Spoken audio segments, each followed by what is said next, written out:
Salutations, ladies and gentlemen, Mr. V back with another casted game of Age of Empires 3, a pretty high-level matchup this week, both 1750 plus ELO players, and it's two civs that I don't see go against each other very often, but I think it's going to be a really fun and really dynamic matchup. But first, let's not dilly, let's not dally, let's not mince words. Let's get right into the Civ intros. On the west side of the map, playing in the color blue as the British, we have Carbone. I don't know. I'm going to go with Carbon because I don't know what the E on the end of the username means. Maybe somebody can tell me in the comments below. Going with the double manor start, which is going to be oh so juicy in terms of getting those villagers out immediately. And on the east side of the map, playing in the color red as the Portuguese, we have the Cyber Psycho going for a trading post immediately, no house, so we could be seeing the dreaded 1010 Portuguese age up, which is just so fast. It is incredibly quick, very, very hard to stop, especially if he layers that with an extra fast age up into the third age as well, which is proving to be really strong. Ports now, I would say definitely an A tier civ, maybe not S tier, but certainly A tier. And the first shipment is in. What is it going to be? Still picking his deck, picking up a treasure as well, 100 XP. And along with the trading post, he is just going to be rolling in it, sending 300 wood, and he doesn't have Fatorias. What?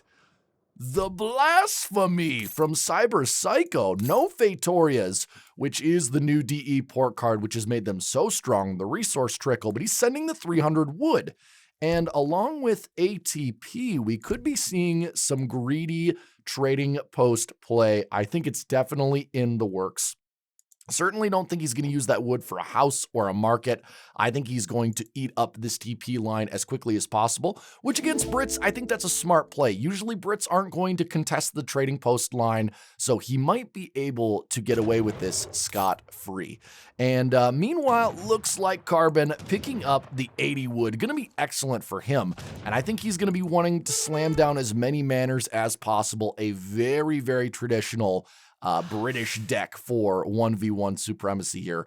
He's got some good upgrades, he's got some unit shipments, and he's got all of those lovely villager cards as well.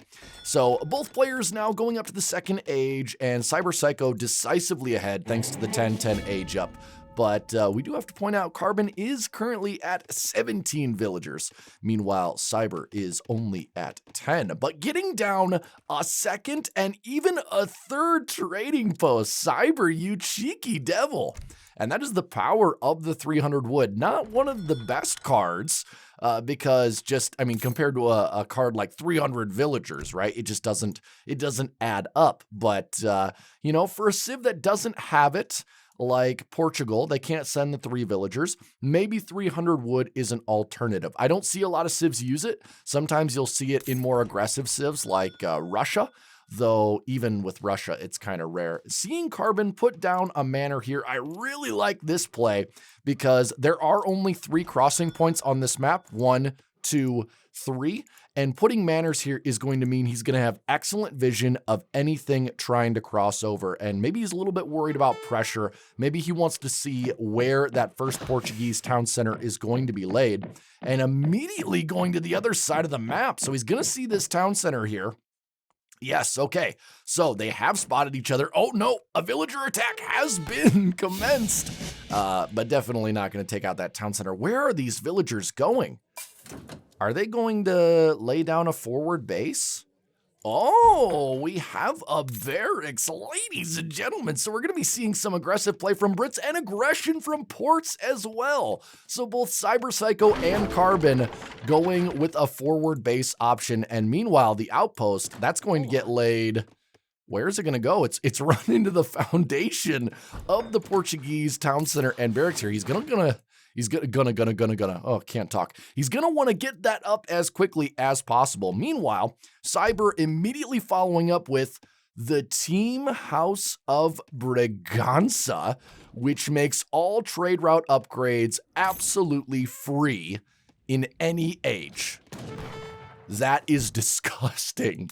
And now that he's got 3 trading posts down, look at that. Immediately, caravan trade is being slammed down. Pike's coming out to put pressure on this outpost, and Pikes from Brit also coming out from Carbon. So now we are going to see a battle of the Pikes, and already this game is proving to be quite interesting. Meanwhile, Carbon sending 6 muskets while Psycho is sending 8 crossbows, so definitely in favor of Cyber Psycho there. He's going to have the advantage, his light infantry versus the heavy infantry of the Brits, though British muskets are quite good.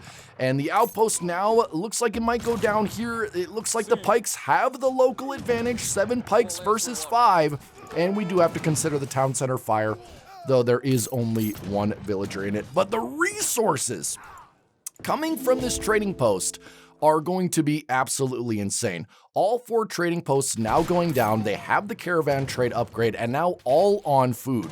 So the surplus of supplies coming in from the middle of the map for Portugal is going to be huge. And I think in this map, you know, there's 2 really big concepts for Brits versus Portuguese, right? Number 1 is map control, and number 2 is just the availability of hunts, right? Which plays into the first one, the map control. Because both of these civs, Portuguese and Brits, they eat up food like it's their just prerogative, right? They devour hunts, right? And the problem is on a map like this, you don't have limitless hunts, right? You have certain parts of the map where the hunts are more centralized, mainly kind of this southwestern quadrant where you get like 3 or 4 hunts. They all kind of stack up together right next to the trading post line. So taking those hunts and taking control of the map is going to be super important for both players. Both players need a lot of food to stimulate those heavy vill economies that they get either from the manors or from the extra town centers. Right now we have Pike on Pike combat in the north of the map. How often do you see Pikes facing Pikes and no other units? But a lot of split groups here from Carbon, just trying to harass as many of these trading posts as possible. But look at that. Psycho is now sending advanced trading post, which buffs the HP of the TPs by 20%. And it does give them a very small ranged attack.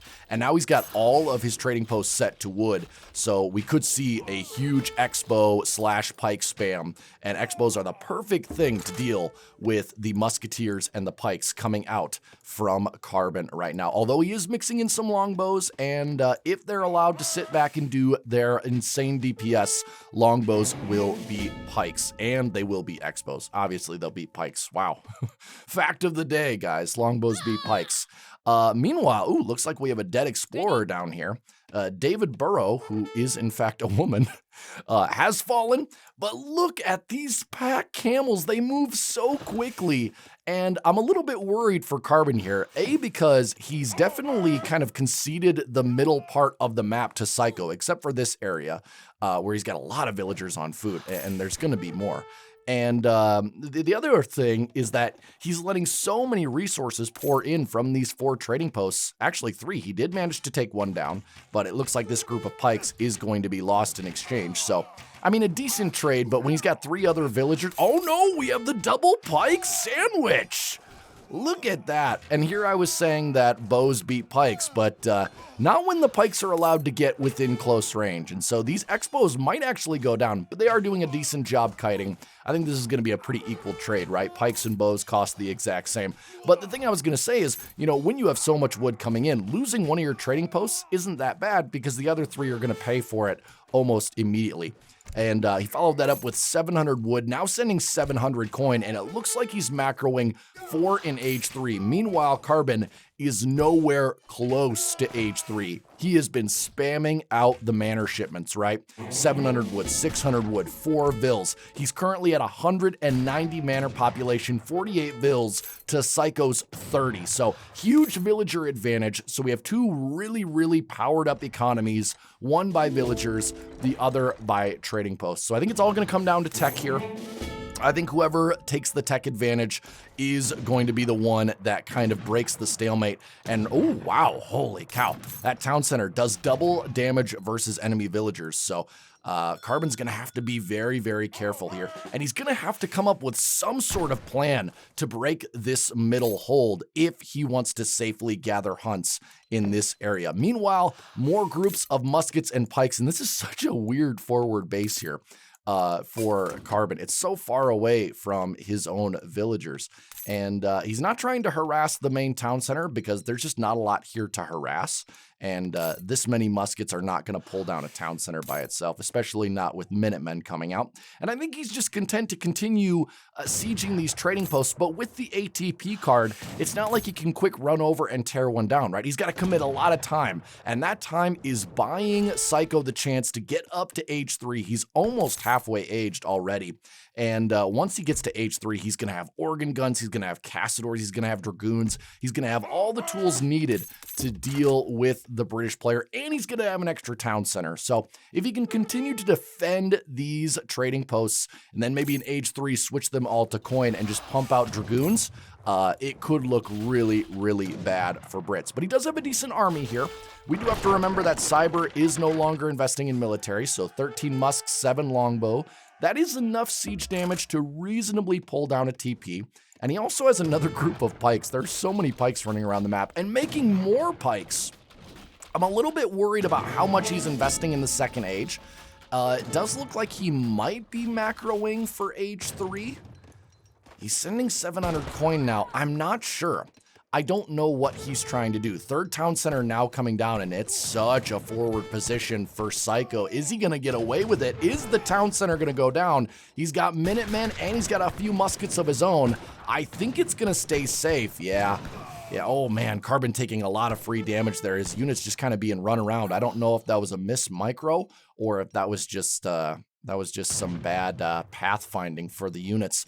But now the 3 organ guns are out. Ladies and gentlemen, it is about to get ugly for Carbon, because we have to remember that, Brits don't have a fast age up, right? So Carbon can't easily catch up to the tech that Psycho is now at, and Psycho immediately slamming down veteran musketeers as well. So he is utilizing the advantage he has, immediately getting his upgrades and sending 5 Dragoons on top of the 3 organ guns. He wants to take a fight now, and it looks like he's gonna get it. Oh no, the organ guns! Oh, that was gross. Oh man, if I was Carbon, I might have thrown up. I might have hit GG then and there, but looks like Carbon's going to stick this one out. He does still have the villager advantage, 50 versus 40, and he's now getting up to the age 3 himself. But another thing to remember about Brits is that they have no shadow tech units, right? So he's going to have to buy veteran musk, he's going to have to buy veteran longbow, he's going to have to buy veteran hussar. It's just very awkward for the British player. And more pikes continuing to siege. I do like what Carbon's doing. He's being active, right? He's not just sitting back and playing pure defense. And he's actually taken out all but this one trading post. But at this point, I feel like they've already kind of done their damage. And the British town center, I think it's going to fall. There's only 1 villager in here, and he's continuing to make pikes. I think the investment in pikes is maybe a bit too much from Carbon at this point, and he might be going for a base trade here, but I'm sure there's Minutemen still in this town center. Is Psycho? Yeah, okay, so Psycho's calling Minutemen, and there's only pikes here, so if he micros well, Psycho could kill every single one of these pikes. Meanwhile, the British town center is going to fall. No more villagers are coming out. He's at max manor population, and he now has a lot of villagers on wood, and he actually stopped Carbon from getting to the 3rd age. So I think Brit is toast here. Unless he gets some sort of miracle fight, he's not going to take down this town center. The pikes have been completely cleaned up, and that's like 1,000 resources worth of pikes there, right? Every 5 pikemen are 400 resources, 200 wood, 200 food. And he's even making more pikes. These are so many pikes, and they've just become completely obsolete at this point. Now losing villagers, organ guns, even starting to tear down manors. I don't know if I agree with that from Psycho. I think no matter what, you don't siege British manors unless they're like in your way or giving Carbon some really good scouting on some sort of strat you're trying to, do, or some tech switch. leave the British Manors alone. You're just feeding them more villagers. But now the Minutemen going on the offensive here, and things are looking really bad for Carbon. Meanwhile, Psycho sending the juicy 1,000 wood. He's got some upgrades here. He still has 8 Cassadors, and he's got even more economic upgrades on top of these ones. So Psycho, wow, what a cool build. This trio of cards, right? The 300 wood, and that's the game. Oh my gosh. Okay, so Carbon calling it right as I was complimenting Psycho's build, but I'm going to keep going, right? So you got the 300 wood, and then you have the Team House of Braganza, and then the ATP. It is just, oh, mwah, chef's kiss. Now, I think there are certain civs that this would not work against, like your more aggressive civs. I think they're just going to tear down these trading posts before you're able to utilize them. And then by that point, it's like you've just dropped so much wood into getting this start and you've 10-10'd that you're kind of just dead. But against a civ like Brit, right, that's usually just going to hold back and kind of play their own boom, or a civ like Dutch, or, you know, any of those passive civs, I think this is a really viable strategy. I don't think this is straight for the memes, right? I think Psycho's got something here that actually could be used in competitive play. And it'd be a nice shakeup from, you know, the standard Portuguese play, which is starting to become a little predictable, and people are starting to work out counters to, I turned Southern there for a second, counters to, you know, meta port play. But let's look at this in more detail. Guys, follow me to the post game. All right, ladies and gentlemen, here we are in the post game, and you can see that due to the manor boom, Carbon actually had a pretty big resource lead over Psycho, about 4,000 resources. But I think that stat can be deceiving, right? Because there's a couple of things that the stats won't show you. Number one is map control, right? Even though Carbon had more resources, Psycho pretty much dominated the entire map for most of the match.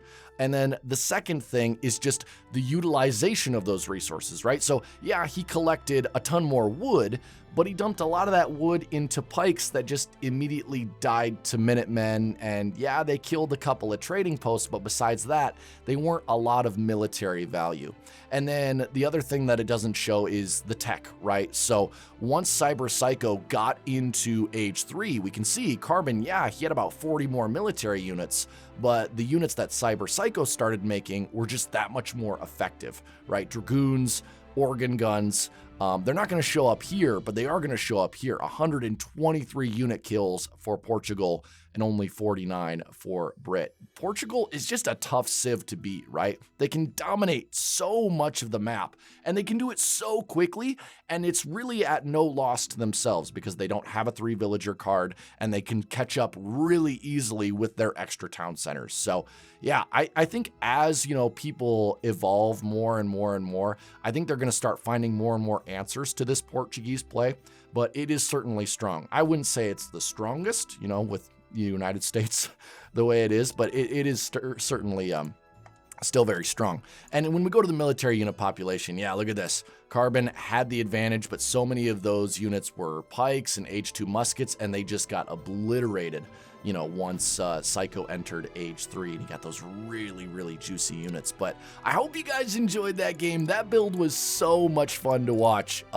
Seeing the 300 wood into the Team Braganza into the ATP, I think that's got some validity to it, and I'd love to see more high-level players try it out. But until then, guys, I'll see you next week with another casted game. Have a great day. Have a great life. See you later.